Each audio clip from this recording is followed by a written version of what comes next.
in future, and to discuss in between the students.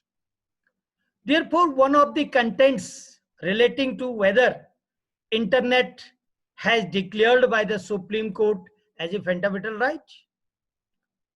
If you will see, because this case I have discussed with the some senior teachers of the university and some retired very good experience in the field of law, so far the teaching system is concerned.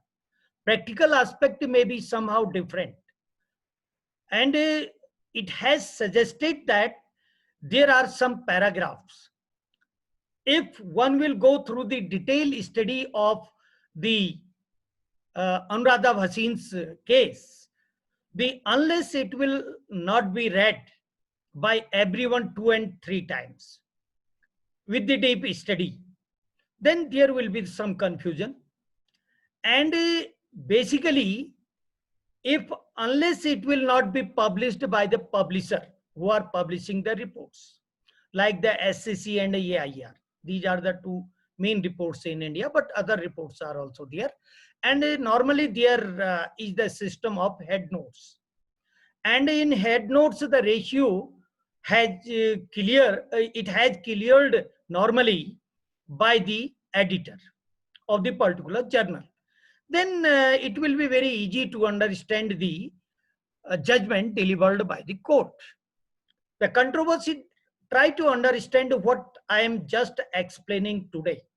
I am explaining the concept that whether internet has declared as a fundamental right or it has some relationship with the other provisions of the constitution.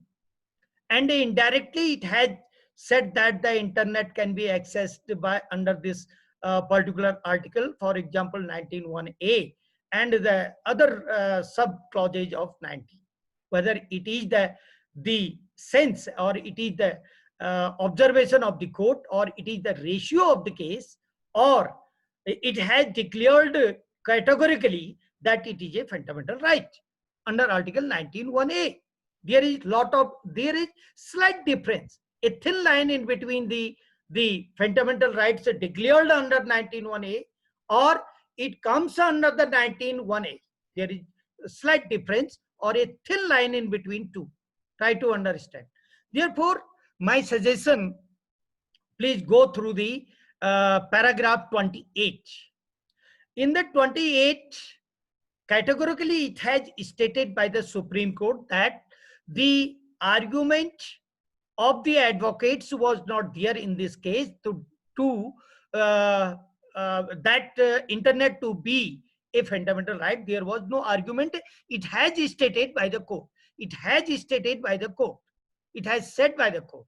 But some other teachers are just saying that one of the advocate has argued in the case that it is a fundamental right to access the internet is a fundamental right. But whatever the argument of one advocate was there, this is my contention.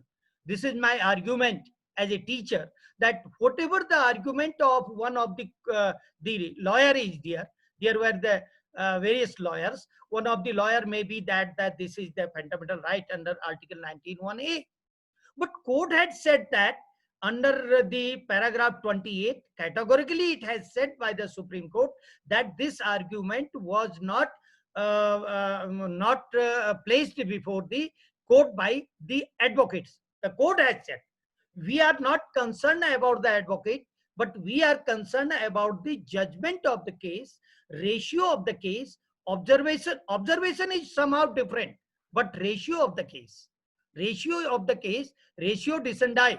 The light has gone. I will come back after the few minutes. Please wait. And don't leave your class. I'm just coming. That's the point. Internet is not there.